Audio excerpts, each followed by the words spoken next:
देखो पिछली क्लास में क्या किया था, लॉज ऑफ रिफ्रैक्शन का प्रूफ।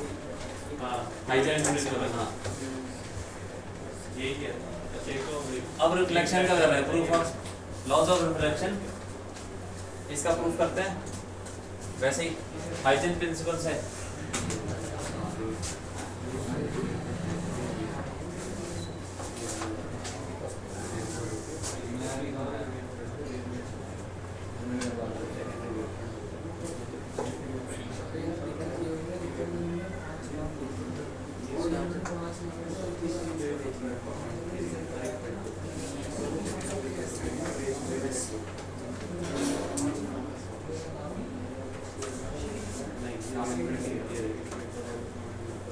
ये क्या है, एक वेव वाली, दो रेज आ रही हैं। वेव फ्रंट कैसी होगी, कैसी होगी वेव फ्रंट, वैसी प्लेनर, जैसे पिछली डेरिवेशन में थी बिल्कुल वैसे ही आ रही है। ये प्लेनर ऐसे आ रही है, ऐसे आ रही है, ऐसे ऐसे करके। तो कहां पर टकराएगी, यहाँ पे। ये वो wavefront perpendicular to rays. अब ये ए ले लो, इसको बी ले लो। ये वेव फ्रंट टकराना शुरू कर गई, तो सबसे पहले कौन सा पॉइंट टकराएगा, ए। तो ए टकरा के चलने लग जाएगा कहीं, लेकिन तब तक बी चलता जा रहा है। तो थोड़ा दिमाग लगाओ कैसे। ए टकरा के कहीं से जा रहा है और बी, मतलब ए भी टकरा के चल रहा है और बी तो अभी अपनी अपनी लाइन पे ही चल रहा है, मतलब वो वेव फ्रंट तो भी चल ही रही है ऐसे। आया समझ। हाँ ये जो ए बी क्या है, ए बी क्या है, वेव फ्रंट है यार। हाँ पिछली क्लास में किया था ना वही। तो ए टकरा के चलने लग जाएगा और बी भी चलता रहेगा अपना। बी तो अभी तक टकराया नहीं है, तो ये पूरी वेव फ्रंट कब टकराएगी, पूरी जब बी भी टकरा जाएगा। तो पूरी की पूरी वेव फ्रंट टकरा गई, तो तब हम बोलेंगे कि रिफ्लेक्शन हो गया पूरा। तो पहले पूरा कर लेते हैं। ए टकरा के कहीं चलने लग जाएगा, मान लो ऐसे,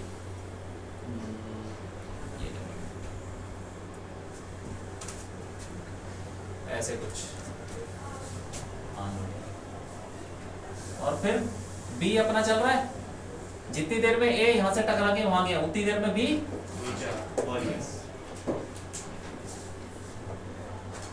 तो बी वहां पहुंच गया। तो उसको कैसे कर,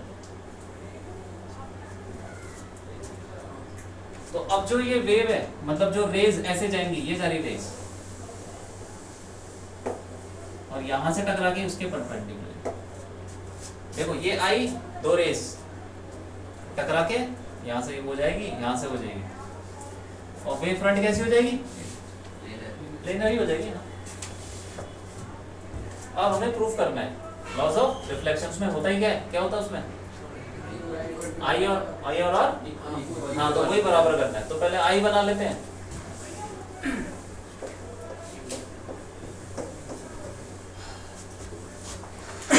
आई क्या हो गया ये, और आर क्या हो गया, आर बताओ, इसको सी ले लो, इसको डी ले लो, सी और डी, ये रिफ्लेक्टिंग सरफेस, आर बोलो, जल्दी बोलो, अरे रे आई और टकरा के कहां चली गई, ये रही, तो कौन सा हो जाएगा, आर, ये हो जाएगा आर, आए समझ में, हाँ समझ में क्या हो रहा है, रे आई टकरा के ऐसे चली गई, तो नॉर्मल से जितना एंगल है वो इंसिडेंट एंगल और उधर वाला रिफ्लेक्शन एंगल, हमें प्रूफ करना है ये दोनों बराबर है। अब ये बताओ ये कितना होगा, ये बताओ, हैं 90 माइनस आर हो जाएगा ना, क्योंकि देखो परपेंडिकुलर है दोनों, इतना आर तो बाकी बचा 90 माइनस आर। अब ये 90 है, क्योंकि हमें पता है वेव फ्रंट और रेस परपेंडिकुलर होता है, और वो भी 90 है, वही पता है, वेव रेस परपेंडिकुलर, ये 90 माइनस आर, तो ये 90, तो ये कितना,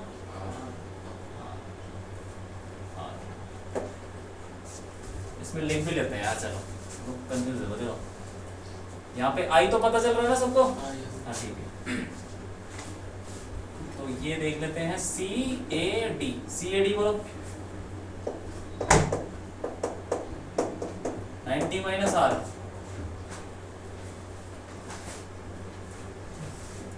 ठीक है कि नहीं, और उसके बाद सी डी ए आर, ठीक है, राइट एंगल ट्राइंगल है ये, एक 90 माइनस आर तो दूसरा आर हो जाएगा, सी डी ए, ठीक। अब ये आई है, तो ये कितना होगा जल्दी दो, 90 माइनस आई, क्योंकि ये दोनों परपेंडिकुलर, ये और ये, तो एक आई तो अगला 90 माइनस आई, और ये 90 माइनस आई है, तो फिर इसको हटा,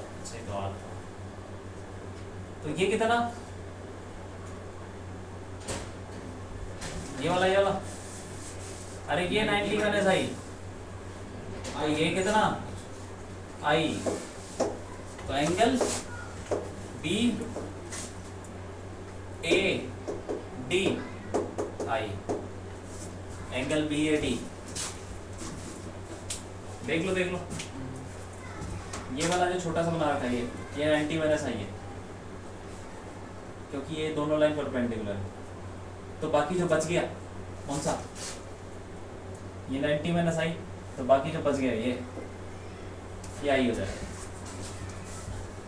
अब ठीक है, तो दो ट्राइंगल बोलो, कौन सा triangle, A B D, and triangle क्या, A B D D C A, ले सकते हैं। ये दोनों ट्राइंगल को हमको कुछ देखना है कि कैसे लग रहे हैं वो ट्राइंगल, सेम तो नहीं है, तो इन दोनों एंगल ध्यान से देखो कौन से एंगल है, ये अलग बना दो क्या कलर से, पता चल रहा है क्या हो रहा है,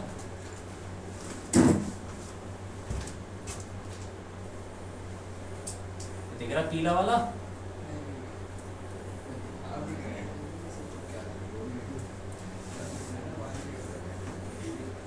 पीला वाला ट्राइंगल, ठीक है, और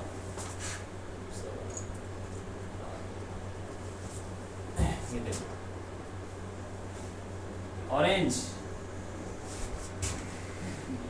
पीला ही लग रहा हूँ भी,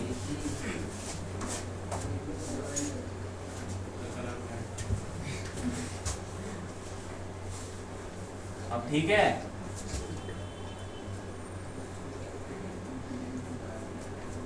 हरा लग रहा है? हाँ,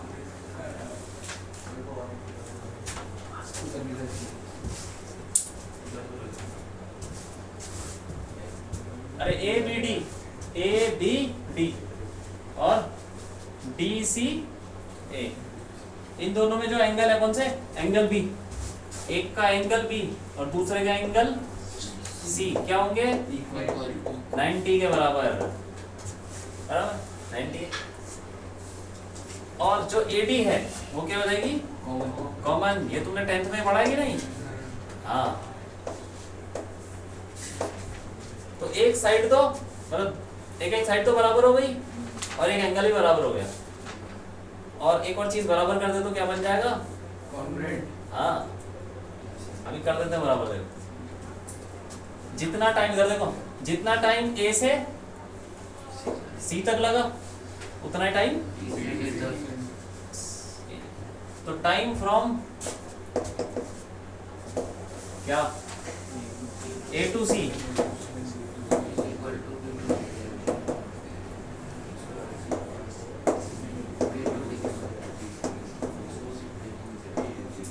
टाइम फ्रॉम हाँ डी टू डी। और देखो दोनों किस में चल रहे हैं? हवा में चल रहे हैं, सेम मीडियम में चल रहे हैं, तो स्पीड क्या होगी? सेम होगी। तो स्पीड तो सेम है ही, तो डिस्टेंस ऐसे लिख सकते हैं A C is equal to speed, speed को क्या ले लें? वी ले लें, स्पीड ऑफ लाइट, वेव की स्पीड इनटू टाइम, और बी डी को लिखा तो वही स्पीड सेम रहेगी क्योंकि वो भी हवा में चल रहा है, और टाइम भी सेम लगा, दोनों चीजें सेम है, तो AC और BD इक्वल हो गए, तो AC और BD बराबर हो गए,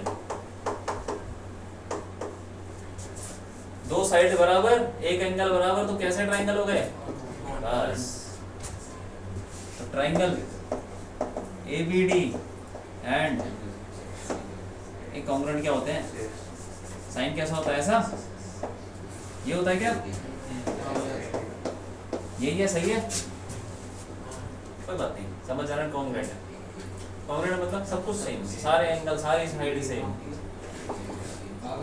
अब अगर कॉन्ग्रुएंट हो गया, अब देखो तो अब एंगल भी बराबर होंगे। इधर देखो BA, इधर देखो, इधर हरे वाले ट्राइंगल का BAD हरे वाले ट्राइंगल का BAD इज इक्वल टू क्या हो जाएगा? पीले वाले का CDA, और ये कितना था? BAD I, और CDA कितना था? R, बराबर हो गए, I is equal to R। ये देख लो सर, हाँ डायग्राम वही है, प्लेन वेव आ रही है, टकरा के चली गई, बीच में बस रिफ्लेक्शन हो रहा है, इसका रिफ्लेक्शन ये निकल गया, उसका हो गया। अरे तुमको इसमें घुसने की जरूरत ही नहीं है, एक काम की चीज है ही नहीं, बिल्कुल बेकार चीज है, तुमको तो लिखना भी नहीं चाहिए, ये बात कर रहे हैं यार, तुम तो लिखो, तुम्हारे तो एग्जाम में आएगा ये। क्वेश्चन करो, क्वेश्चन बेकार है, क्या बोल रहे हो? BAD और CDA इक्वल है। हाँ, ये क्या होता है? ये congruent part of congruent triangle. Congruent prove हो गए, इसका मतलब क्या हुआ? कॉन्ग्रुएंट का मतलब सेम है, तो सेम है, तो अब क्या लगा रहा है? सब कुछ सेम हो गया प्रोपोर्शन में। हाँ,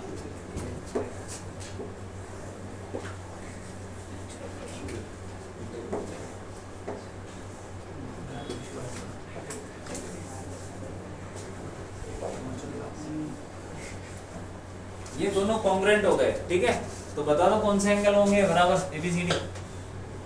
इसको ABC ले लो, PQR ले लो, बोलो क्या लग रहा है?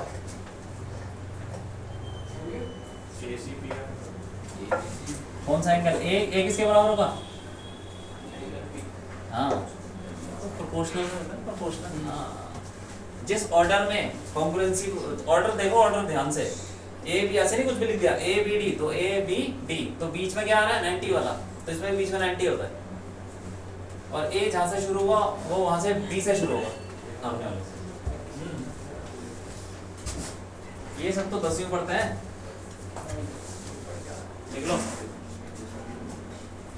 ये डेरिवेशन एज इट इज चिपकानी है ऐसी, ठीक है कि नहीं? इससे ज्यादा इंपॉर्टेंट पिछले वाली है। तो कौन डेरिवेशन एज इट इज नहीं आती तो कैसी आती है? बस एग्जांपल दो। तो नहीं दी थी ऐसे बोलो ना, एज इट इज नहीं आती तो डेरिवेशन आई नहीं और तुम बोल रहे एज इट इज नहीं आती, तो कैसे आती है फिर? अलग तरीके से आती है। हाँ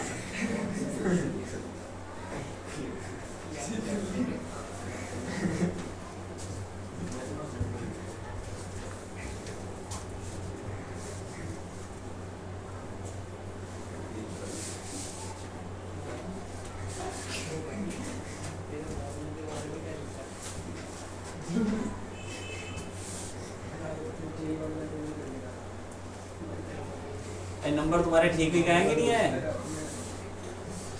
44 है भैया, 70 बाकी सबके ठीक है?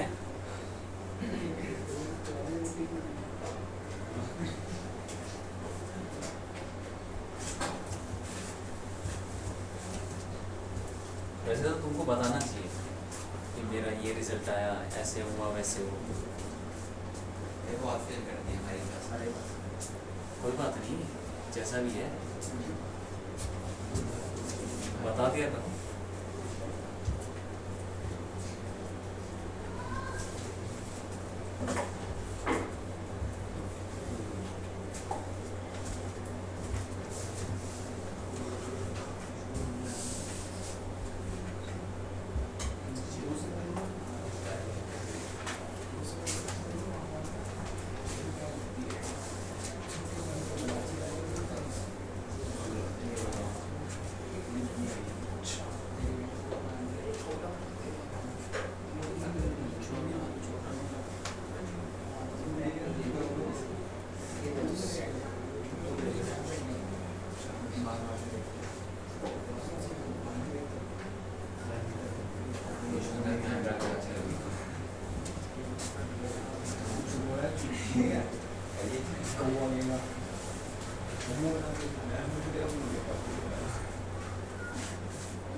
लिख लिया?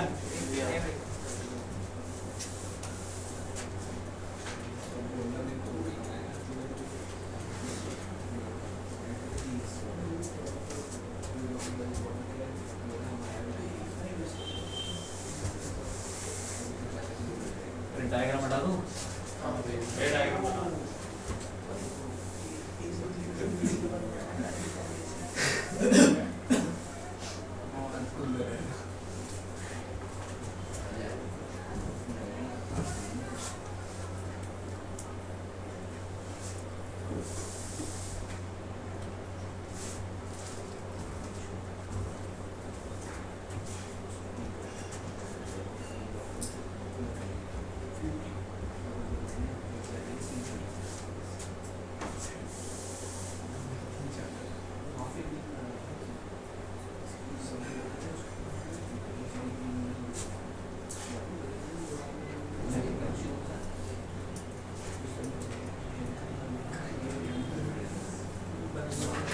हो गया डायग्राम?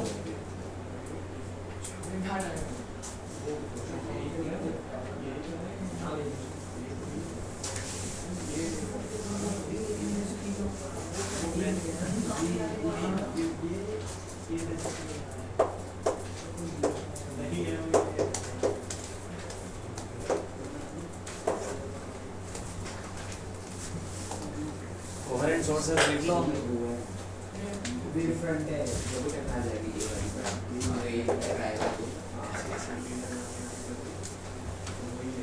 ये वो नहीं है ये एक्शन है आगे नहीं देखना इसके लिए तो यही है यही तो कह रहा हूँ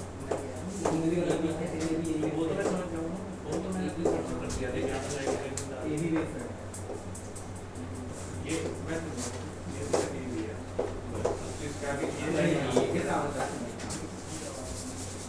ये क्या है ये ना ये भी डिफरेंट है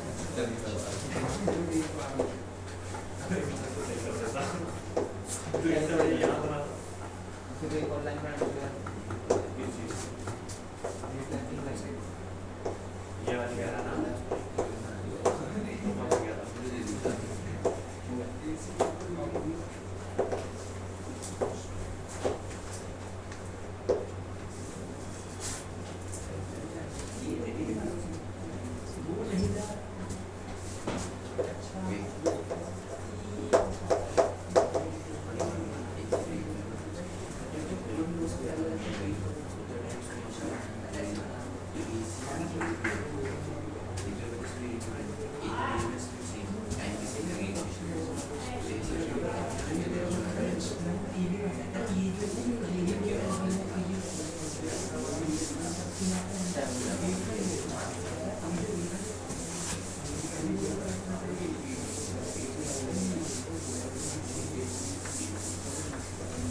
देख लो कोहेरेंट सोर्सेस ये क्या होते हैं जिसमें फेज डिफरेंस कांस्टेंट रहता है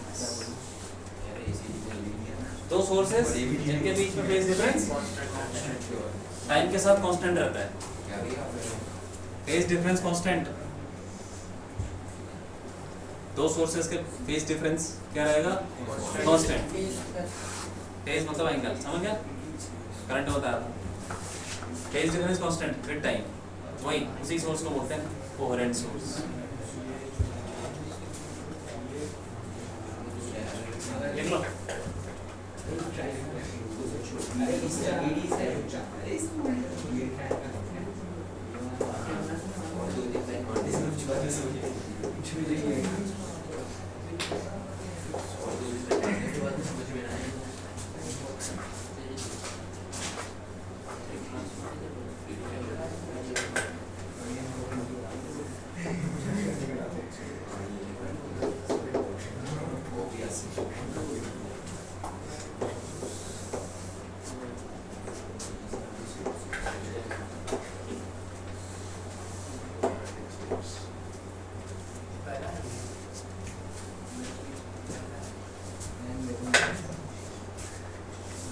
ये भी लिख लो मोनोक्रोमैटिक सोर्स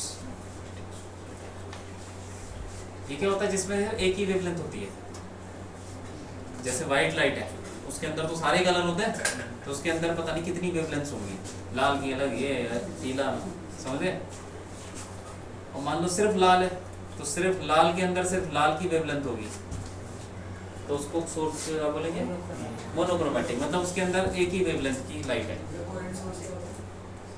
क्या बताया था फेज डिफरेंस कांस्टेंट रहता है अभी बताता हूँ क्या है ये लिख लो पहले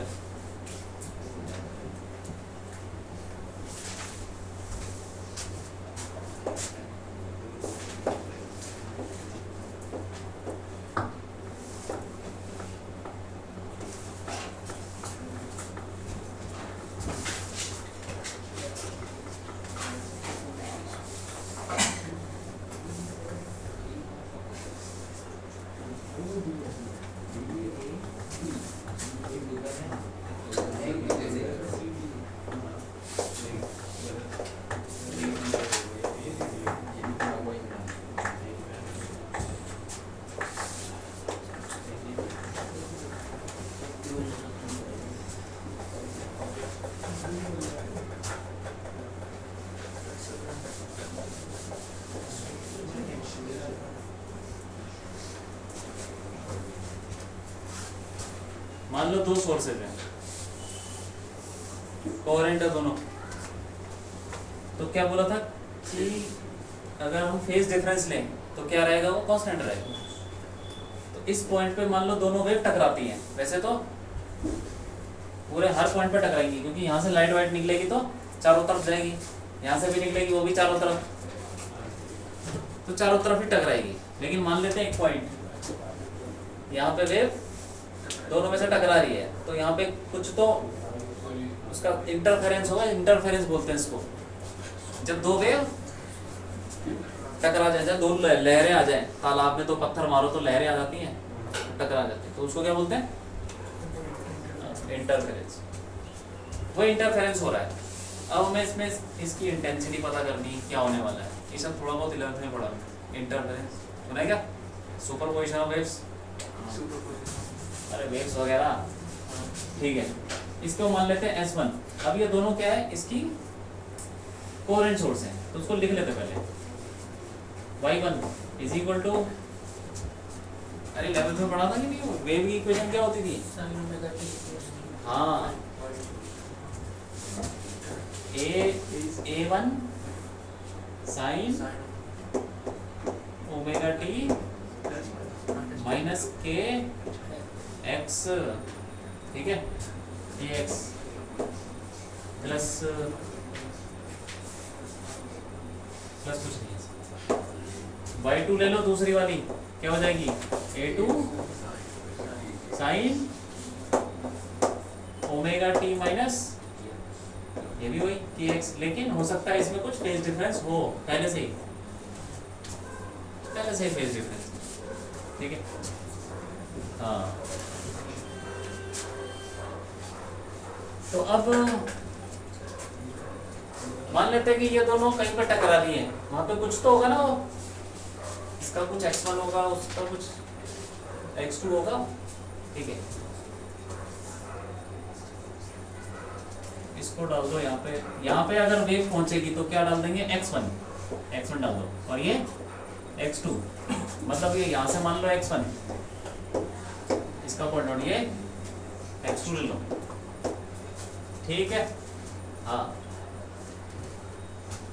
अब इस चीज को क्या बोलते हैं, कि यहाँ से वेव चली यहाँ तक, P पॉइंट ले लो, और यहाँ से चली, ये हो गए पाथ, दोनों वेव के पाथ हो गए, तो एक पाथ डिफरेंस भी होता है, इसको हम निकालेंगे। पाथ डिफरेंस क्या हुआ, उसके रास्ते का डिफरेंस, बस डिस्टेंस है, यहाँ से डिस्टेंस नाप लो x2 और वो x1, डेल्टा x बोलेंगे उसको, डेल्टा x। ये क्या हो गया, x2 माइनस x1, ठीक है, और यहां से निकलेगा फेज डिफरेंस। तुमको इसके अंदर ज्यादा घुसने की जरूरत नहीं है, ये तो मैंने वेव की इक्वेशन लिखवा दी है, अभी लिखने की जरूरत नहीं थी।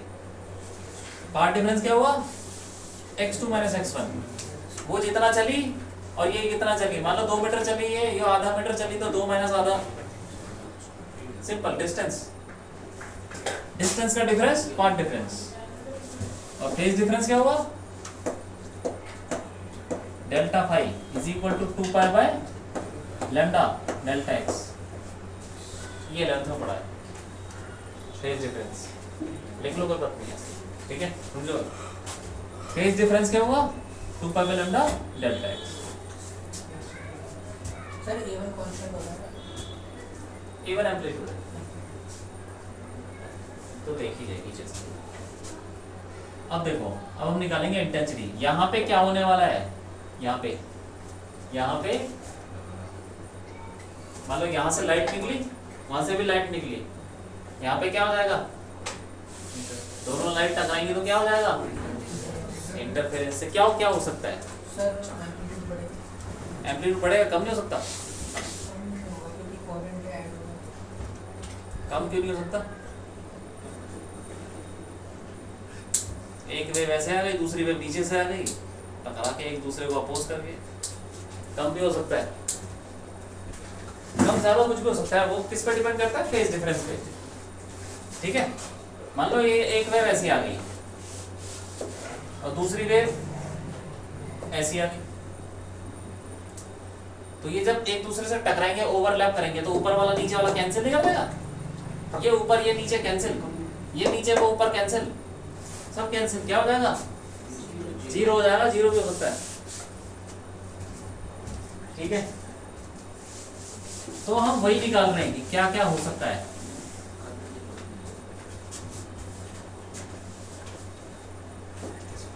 तो देखो इसको हम कैसे समझेंगे, एक ट्रायंगल से। अल्टरनेटिंग करंट में हमने वो फेज डायग्राम बनाया था, तो फेज डायग्राम बना, इसको ले लेते हैं क्या, एक वेव ले लेते हैं, इसका एम्पलीट्यूड है 1, एक वेव ले ली जिसका एम्पलीट्यूड A1 हो गया, और दूसरी वेव ले ली जिसका एम्पलीट्यूड अरे A2 हो गया। ठीक है, और उन दोनों के बीच में फेज डिफरेंस कितना है? Delta phi. अब ये दोनों वेक्टर की तरह हम ऐड करेंगे, एक का एम्पलीट्यूड A1 है, दूसरे का A2 है, और उनके बीच में फेज डिफरेंस डेल्टा फाई। अब इसको ऐड करो कैसे? वेक्टर की तरह। तो पैरेललोग्राम लॉ याद है, वो लगाना है। A नेट क्या हो जाएगा?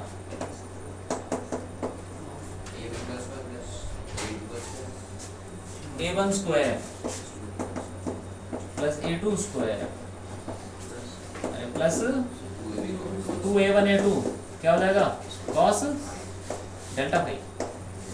हाँ जो भी है, ठीक, फेज डिफरेंस। अब इसको स्क्वायर कर दो, वैसे स्क्वायर ही कर दो, ज्यादा अच्छा है, रूट क्यों लगा रहे हो? सही है कि नहीं? और हमने 11th में पढ़ा है कि एक चीज होती है इंटेंसिटी, तो थोड़ी बहुत चीजें 11th की आ रही हैं, तो इसको इग्नोर कर देना, सीधा फॉर्मूले पे जाना तुमको, ये डेरिवेशन कोर्स में नहीं है।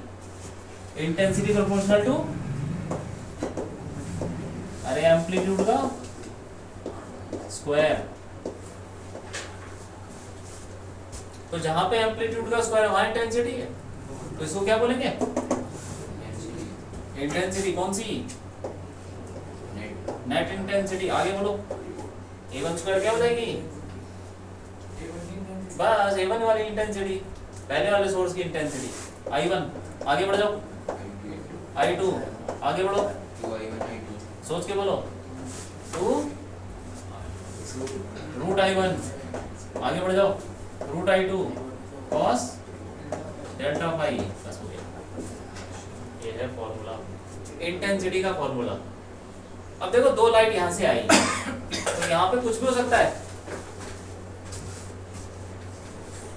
ज्यादा उजाला या फिर कम। कितना कम? कितना कम हो सकता है उजाला? 0। तो अंधेरा भी तो हो सकता है। मान लो 2 लाइट जला दी और हो गया अंधेरा, हो सकता है ऐसा? हो सकता है। ये बताओ तुम, ये समझ में आया जो वेव वाला बनाया था? हाँ, 2 लाइट आई और बन गया अंधेरा, तो वो भी हो सकता है यार, हो चुका है, 100 साल पहले हो चुका है ये बात। इसी को तो इंटरफेरेंस बोलते हैं। 2 लहरें आई, 2 लहरें आके फ्लैट बन सकता है, एक लहर दूसरे को काट दे, ऐसा हो सकता है ना? हाँ, तो ये भी नहीं हो सकता, ये भी तो वेव है। तुम्हें लग रहा है कि 2 बल्ब जला के तो रोशनी बढ़ जाती है ना? अंधेरा कैसे हो जाएगा? हो जाता है, क्योंकि कोहेरेंट सोर्स है, तुम्हारे बल्ब कोहेरेंट नहीं है।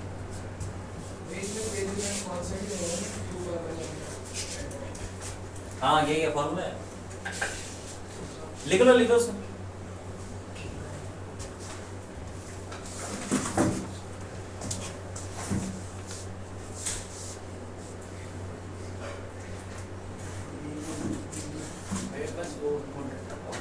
फॉर्मूला इंपॉर्टेंट है, बस और कुछ मत। ये फॉर्मूला लिख डालो, पहले ये लिखो, पाथ डिफरेंस, फेज डिफरेंस, और उसके नीचे लिख डालो इसे।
लिया।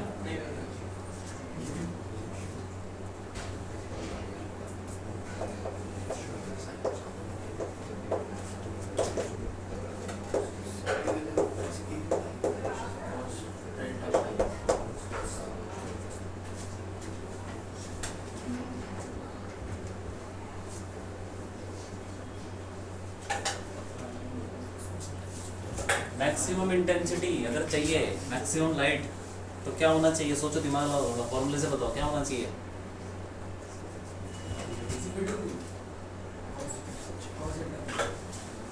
क्योंकि बाकी सब तो I1 I2 तो सोर्स बल्ब की रोशनी है, वो तो चेंज नहीं होगी। तो क्या चेंज हो सकता है? एंगल है ना। तो cos फाई की वैल्यू क्या होनी चाहिए? मैक्सिमम। ठीक है, तो cos डेल्टा फाई की वैल्यू मैक्सिमम कितनी होती है? 1। तो मैक्सिमम इंटेंसिटी के लिए cos डेल्टा फाई 1 होना चाहिए। तो डेल्टा फाई की वैल्यू क्या होनी चाहिए? अरे 0 और कुछ नहीं हो सकता, 0 और अरे 2 पाई।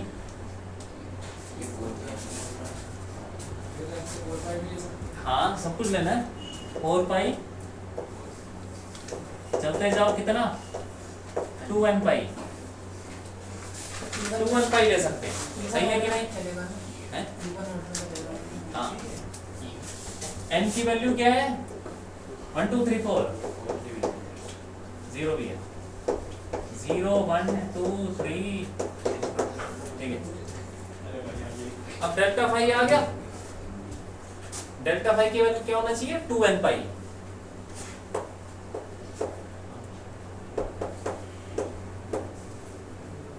अब डेल्टा फाई का फॉर्मूला डाल दो। क्या है? 2 pi by lambda into delta x is equal to 2n pi. देखो 2 पाई कट जाएगा, तो डेल्टा एक्स क्या आ जाएगा? n lambda.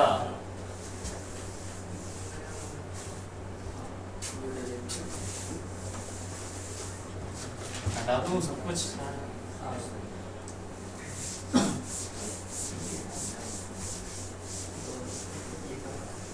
तो ये मैक्सिमम इंटेंसिटी अगर चाहिए तो ये होना चाहिए। तो पाथ डिफरेंस ये होना चाहिए n लैम्डा। n की वैल्यू क्या हो सकती है? 0 1 2 3, ठीक है। अब मैक्सिमम इंटेंसिटी होगी कितनी? इस फॉर्मूला डाल देंगे। I नेट कितना था? अरे I1 प्लस I2 प्लस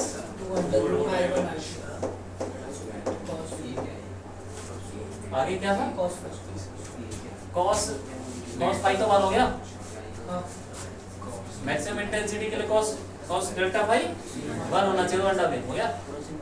ध्यान से देखो किसका फॉर्मूला ये, सोच के बोलो किसका फॉर्मूला, क्या बन रहा है? कुछ बन रहा है? ये मैक्सिमम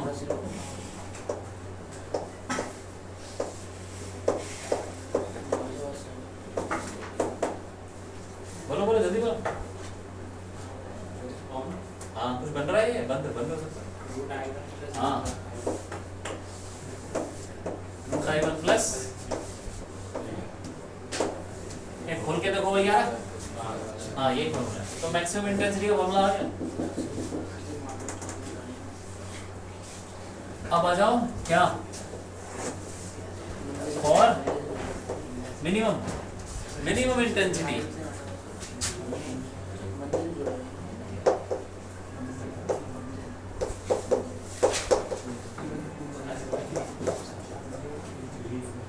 बताओ cos डेल्टा फाई की वैल्यू क्या होनी चाहिए? अरे वो फॉर्मूला नहीं था ये, इसके आगे cos डेल्टा फाई लगा हुआ था।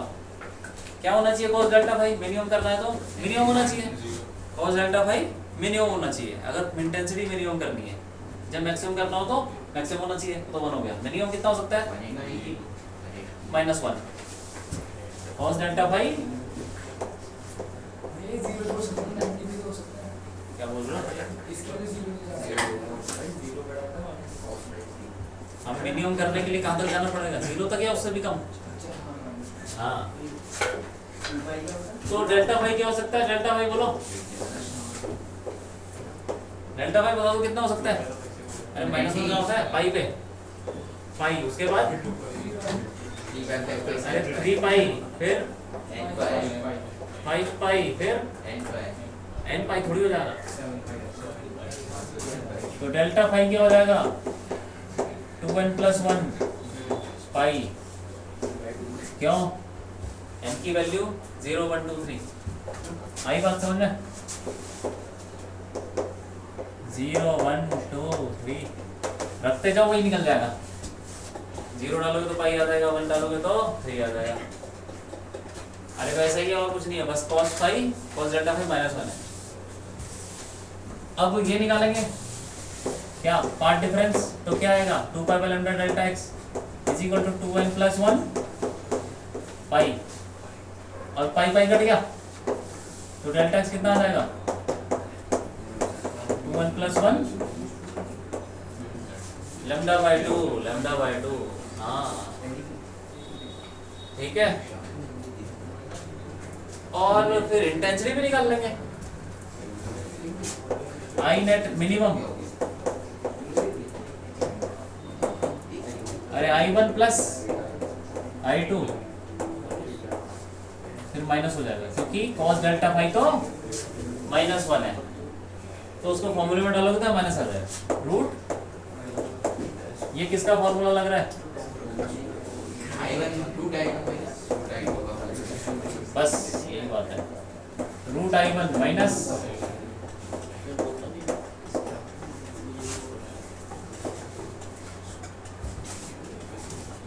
ठीक है।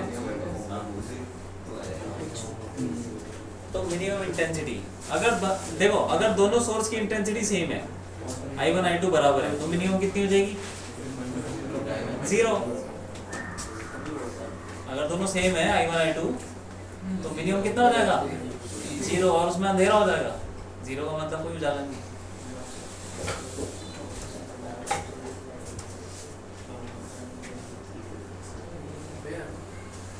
तो 2 लाइट से अंधेरा भी हो सकता है, बस वो लाइट कैसी होनी चाहिए? बिल्कुल है, फोटो भी दिखा दूंगा।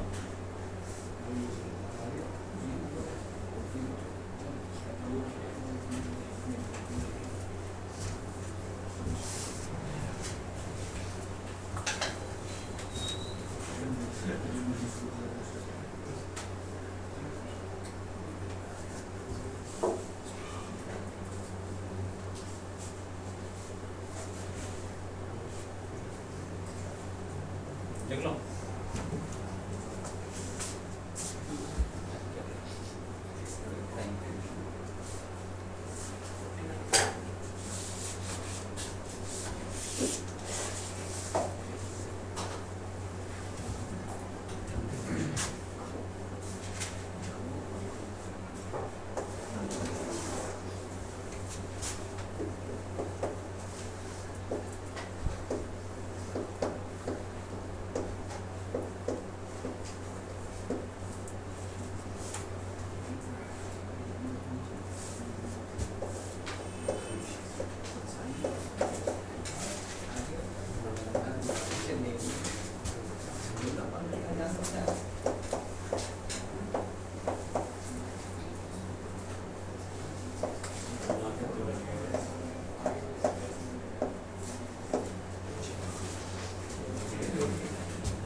लिख लिया ये सब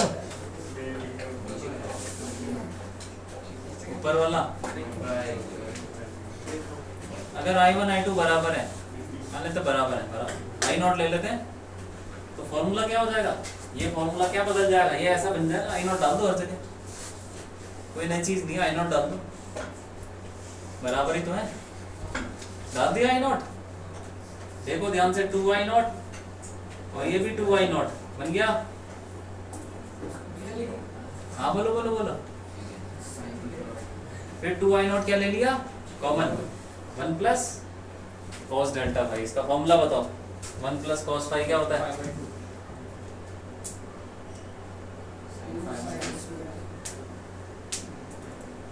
बोलो sin भाई square x by 2 हैं? हाँ, बोलो क्या होता है? cos square x by 2 हाँ दोबारा बोलो। cos square x by 2 तो इसका फॉर्मूला होता है मैथ्स में, याद कर लो। जिसके में मैथ्स नहीं है वो याद ही कर लो, कोई पूछ नहीं रहे। 2 आई नॉट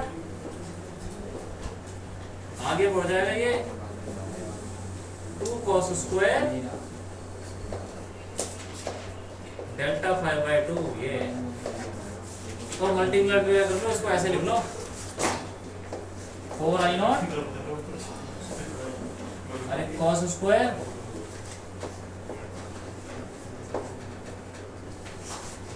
तो ये फॉर्मूला सब थोड़ा हमने छोटा कर दिया। अगर इंटेंसिटी बराबर है तभी लगाना है, बाकी मत लगाना। और मैक्सिमम केस में तुमको बराबर मिल ही जाएगी इंटेंसिटी। ये लगाओ वो लगाओ एक ही बात है यार, सो थोड़ा छोटा कर दे हमने, ठीक है। तो बताओ मैक्सिमम इंटेंसिटी कितनी हो सकती है अगर दोनों बराबर है तो? मैक्सिमम कितनी हो जाएगी? अरे बताओ इसी केस में अगर दोनों बराबर हैं तो मैक्सिमम कितनी हो जाएगी? आई नॉट मैक्सिमम बता, जल्दी बता दो। 4 आई नॉट अरे मैक्सिमम कितनी होगी इंटेंसिटी?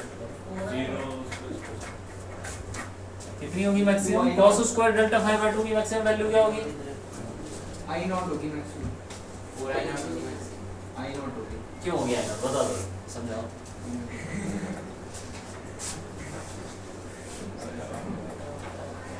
बताओ भाई। एंगल 0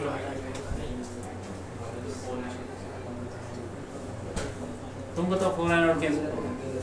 मैंने तो आई नॉट मैक्सिमम में आई ये नॉट पाया डाल में दिया। ठीक है। 2 पाया में मैंने तो ऊपर वाले फॉर्म में आई नॉट डाल दिया, तो 2 आई नॉट का होल स्क्वायर हो गया, तो 4 आई नॉट था।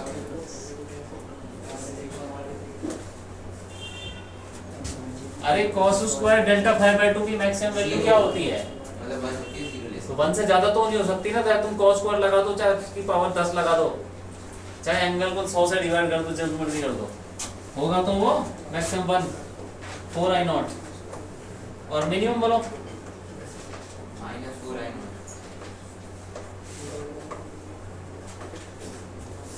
बोलो minimum minimum -4 I not. Minus कैसे हो जाएगी? cos स्क्वायर की वैल्यू कभी नेगेटिव होगी, फिर कितनी हो सकती है मिनिमम? 0 लिख लो।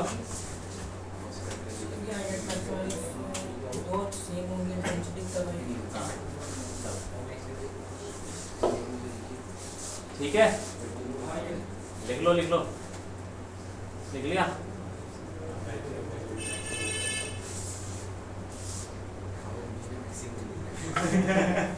क्या वो मिनिमम आएगा मैक्सिमम?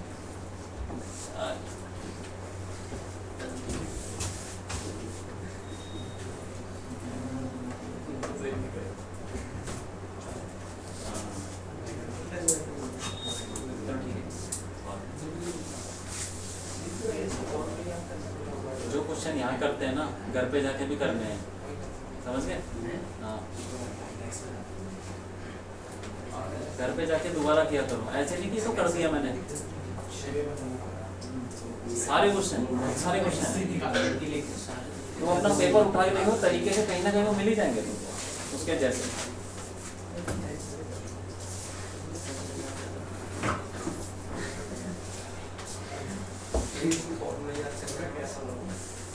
हाँ क्वेश्चन करते हैं, क्वेश्चन के दौरान तुम्हें समझ में आ जाएगा कि क्या चीज़ याद करनी है। क्वेश्चन करना बहुत ज़रूरी है भाई, ठीक है।